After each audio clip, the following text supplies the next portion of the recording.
विद्यार्थी मित्रों धोरण 10 विषय गणित चैप्टर नंबर 9 त्रिकोणमितिना उपयोगो भाग 5 માં દાખલા નંબર 9 આપણે લેવાનો છે। અહીંયા છઠ્ઠો દાખલો હોમવર્કમાં તમને આપેલો, સાતમો દાખલો આપણે ગણેલો, આઠમો દાખલો પાછો તમને હોમવર્કની અંદર। હવે દાખલા નંબર 9 ની અંદર શું કહે છે એ આપણે જોઈએ। થોડીક રીત બદલાઈ છે કે 80 મીટર પહોળા માર્ગની બંને બાજુએ સમાન ઊંચાઈના બે સ્તંભ શિરોલંબ સ્થિતિમાં છે। માર્ગની વચ્ચે આવેલા કોઈ એક બિંદુથી બંને સ્તંભની ટોચના ઉચ્છેદ કોણો અનુક્રમે 60 અને 30 જણાય છે। જો તો દરેક સ્તંભની ઊંચાઈ શોધો અને બે સ્તંભનું નિરીક્ષણ બિંદુથી અંતર શોધો। બંને સ્તંભનું નિરીક્ષણ બિંદુથી કેટલું અંતર થશે તે આપણે શોધવાનું છે। દાખલા નંબર 9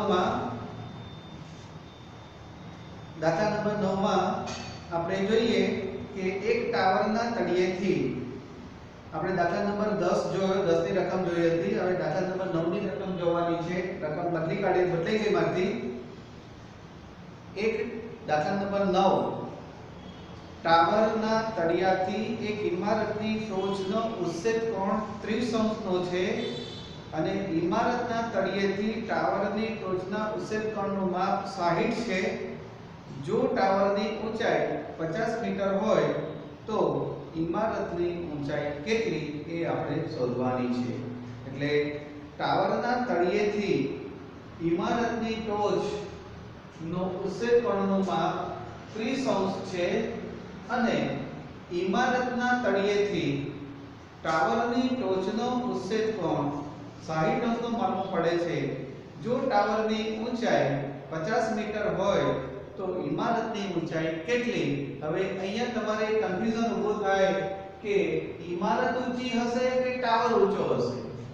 લગભગ મોટાભાગે જોઈએ તો ટાવરની ઊંચાઈ વધારે હોય અને ઇમારતની ઊંચાઈ ઓછી હોય। એ પ્રમાણે આપણે મગજમાં યાદ રાખવાનું કે સૌથી પહેલા આપણે કહીએ કે AB બરાબર આપણે અહીંયા લખી દઈએ કે ટાવર ની ઊંચાઈ AB, ટાવરની ઊંચાઈ AB એ 50 મીટર છે। 50 મીટર એનું માપ આપેલું છે। ત્યાર પછી એનાથી ચોક્કસ અંતરે C બિંદુએ એક સીડી ઇમારતની ઊંચાઈ છે। ઇમારતની ઊંચાઈ સીડી એ આપણે શોધવાની છે। ઇમારત કેટલી ઊંચી છે તે। પછી શું કહે છે?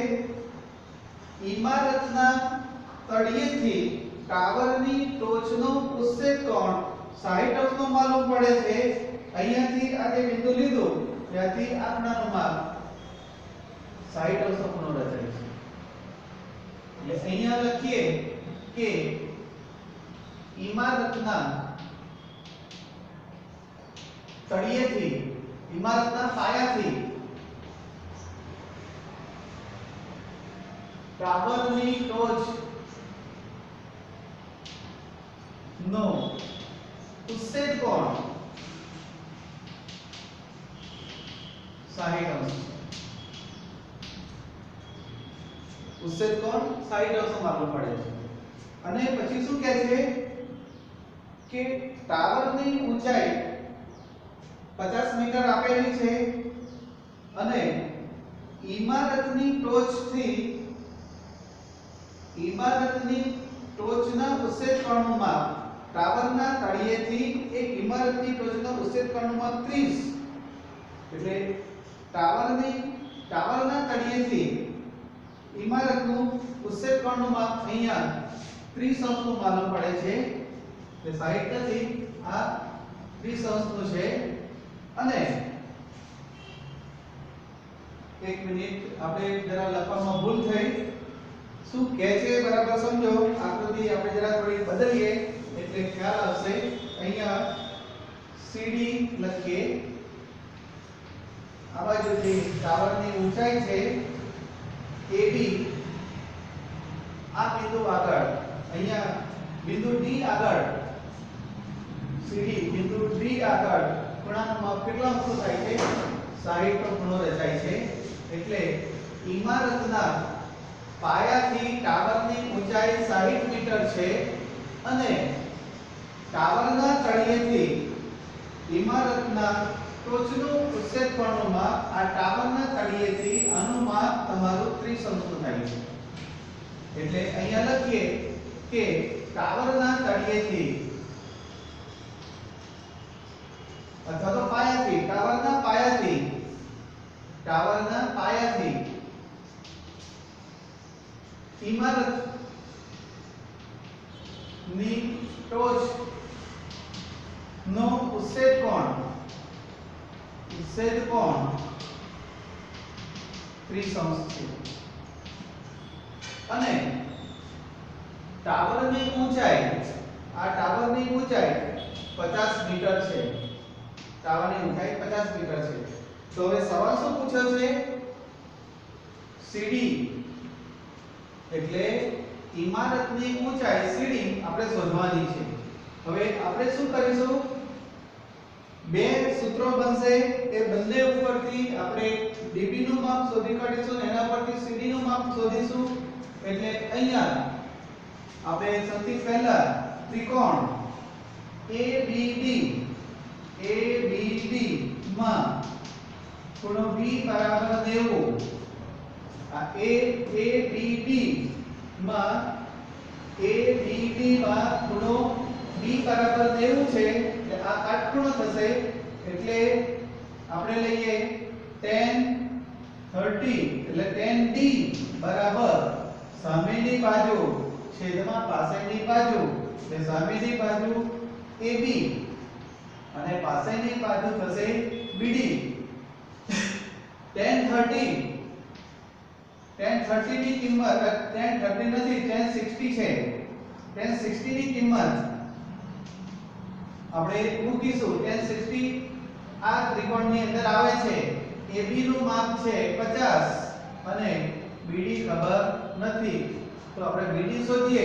તો BD બરાબર tan 60 ની કિંમત તમે લેશો તો કોષ્ટકની અંદર tan 60 બરાબર √3 ની √3 આવશે. આ માપ આવશે 50 અને આ BD. તો BD બરાબર 50 છેદમાં √3 આ માપ આવ્યું. BD બરાબર 50 છેદમાં √3 એટલે આ કિંમત આપણને મળશે. હવે આપણે ત્રિકોણ CDP લઈએ. CDP માં ખૂણો D બરાબર 90. પાયથાગોરસના સિદ્ધાંત પ્રમાણે ત્રિકોણમિતિય ગુણોત્તરો લઈએ તો tan B બરાબર સામેની બાજુ CD અને પાસેની બાજુ BD. tan 30 બરાબર tan 30. તો tan 30 ની કિંમત આપણે જે કોષ્ટકમાં આવે તે મૂકીશું.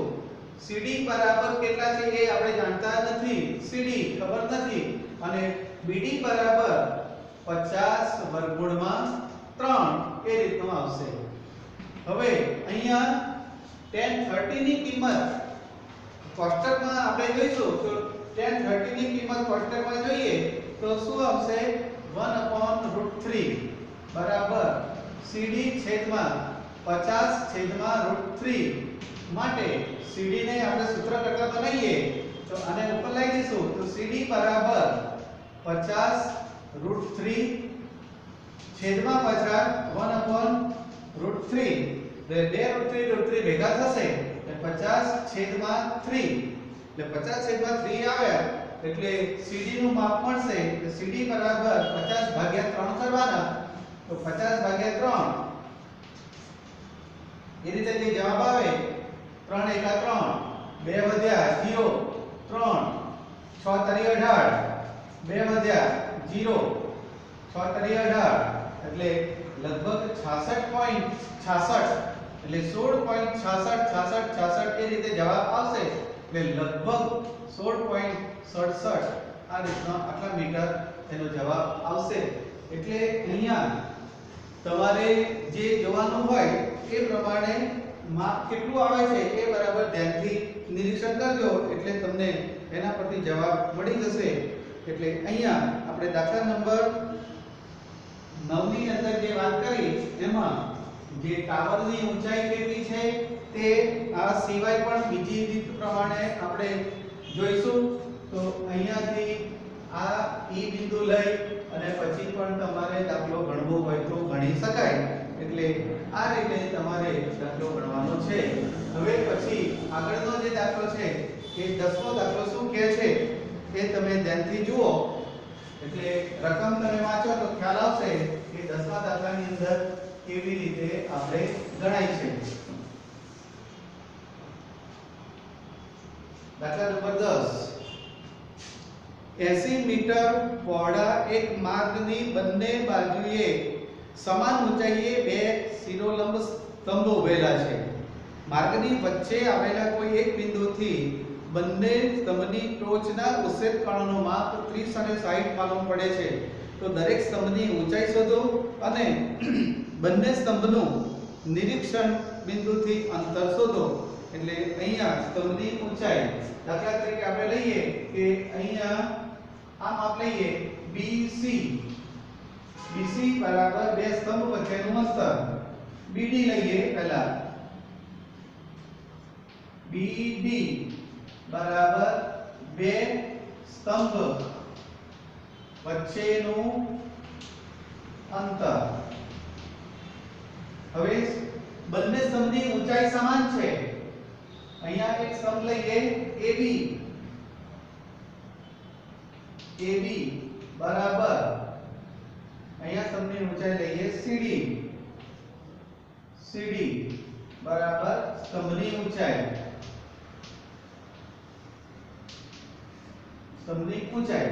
હવે જમીન પરના કોઈ એક બિંદુ આગળ અહીંયા સમજો કે E બિંદુ છે એ બિંદુ આગળ એક બાજુએ જે ઉચ્છેદ કોણનું માપ પડે તે 60° ખૂણો માલુમ પડે છે અને બીજી બાજુએ ઉચ્છેદ કોણનું માપ લેશો તો 30° ખૂણો માલુમ પડે છે તો ટાવરની એટલે કે સ્તંભની ઊંચાઈ કેટલી છે એ શોધવાની છે અને બંને બાજુનું દરેક સ્તંભની ઊંચાઈ કેટલી છે એ નિરીક્ષણ બિંદુથી એક ટાવર સુધીનું અંતર કેટલું છે અને બીજા ટાવર સુધીનું અંતર કેટલું છે એ આપણે શોધવાનું છે એટલે અહીંયા આ બંનેનું માપ એક બે ત્રિકોણો થશે એ બે ત્રિકોણોના માપ પરથી આપણે માપ મળશે એટલે અહીંયા 80 મીટર પહોળો રસ્તો કહી દીધો છે અહીંયા બે સ્તંભો વચ્ચેનું અંતર 80 મીટર છે એમ માની લો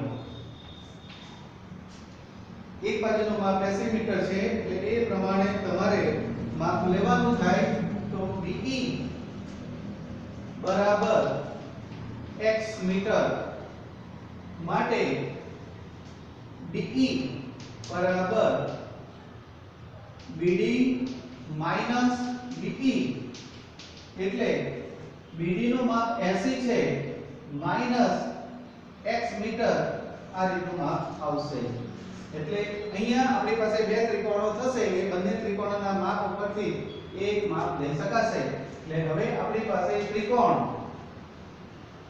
ABE માં ABE એટલે આ બાજુનો ત્રિકોણ ABE માં tan E બરાબર AB છેદમાં BE થશે AB છેદમાં BE tan 60 બરાબર AB નું માપ આપણે જાણતા નથી અને BE નું માપ કેટલું આવશે x ધાર્યું છે આપણે BE બરાબર x માપ લીધેલું છે tan 60 ની કિંમત જોઈશું તો √3 AB ખબર નથી છેદમાં x માટે AB બરાબર √3x આ રીતનું એક માપ આવશે AB નું માપ x પછી બીજા ત્રિકોણની આપણે વાત કરીએ તો ત્રિકોણ CDE માં ખૂણો D બરાબર 90 માટે tan તો E બરાબર tan E બરાબર CD છેદમાં ED. tan E નું માપ 30 છે. CD આપણે જાણતા નથી. ED નું માપ કેટલું છે 80 - x. આ માપ મળશે. હવે tan 30 ની કિંમત આપણે મૂકીએ તો 1/√3 કોષ્ટકમાંથી જોશો તો 1/√3 ની કિંમત આવશે કે tan 30 બરાબર 1/√3 આવ્યા. CD આપણે જાણતા નથી પણ ખબર છે કે CD નું માપ અને AB નું માપ સરખું છે. એટલે AB નું માપ અને CD નું માપ બંને સરખું છે એટલે AB બરાબર અહીં આપણે બાજુમાં લખી દઈશું કે √3x છેદમાં 80 - x. અહીંયા લખી દેવાનું કે AB બરાબર CD. આ રીતનું માપ લખી શકાય. હવે આના પરથી આપણે x નું માપ શોધીશું. ચોકડી ગુણાકાર કરી દઈએ. 80 - x બરાબર √3 કૌંસમાં √3x. આ રીતનું માપ આવશે. એટલે 80 - x બરાબર √3 ભેગા થશે એટલે 3 થઈ જશે. 3x માટે 80 - x બરાબર 3x. આ x ને બાજુ લઈ જઈએ તો 80 - √3 પ્લસ x એટલે 80 બરાબર 4x. માટે x બરાબર 80/4 માટે x બરાબર 20 મીટર. એટલે જે તમે માપ ધારેલું છે એક માપ તમારું 20 મીટર આવશે. એટલે BE નું માપ 20 મીટર થયું. BE બરાબર 20 મીટર એ રીતનું માપ મળશે. હવે હજુ પણ આપણે AB નો થાંભલાની ઊંચાઈ શોધવાની કઈ છે એટલે આ BE નું માપ 20 મીટર આવ્યું. એ 20 મીટર આપણે સમીકરણ 1 ની અંદર મૂકી દઈએ. આ જે સમીકરણ 1 છે તો સમીકરણ 1 માં BE બરાબર 20 મીટર મૂકતા તો તમને AB નું માપ મળશે. AB બરાબર √3 ગુણ્યા 20 એટલે 20 √3. આ રીતનું એક માપ મળશે 23. હજુ આપણે CD ED નું માપ શોધવાનું છે. તો ED નું માપ શોધવા માટે તમે કયા સમીકરણમાં માપ મૂકશો? આ જે સમીકરણ છે એના ઉપર x ની કિંમત શોધી એટલે અહીંયા આ ની અંદર કિંમત તમે મૂકશો એટલે બીજા થાંભલા વચ્ચેનું અંતર મળશે 80 મીટર છે. એટલે પેલું 80 મીટર આવ્યું તો BD બરાબર BE પ્લસ ED. તો BD નું માપ 80 મીટર છે. BE નું માપ તમે મેળવ્યું છે 20 મીટર અને ED ખબર નથી. તો ED બરાબર 80 - 20 એટલે 60 મીટર. એક બાજુનું માપ 20 મીટર હશે અને બીજી બાજુનું માપ 60 મીટર હશે. એ રીતે તમે એનો જવાબ લાવી શકો. એટલે અહીંયા આ રીતે બંનેના જવાબ મળશે. એટલે દાખલો તમારે ગણવાનો થાય તો બરાબર ધ્યાન રાખીને ગણજો. જવાબમાં ભૂલ ના થાય એનું ધ્યાન રાખજો. અસ્તુ.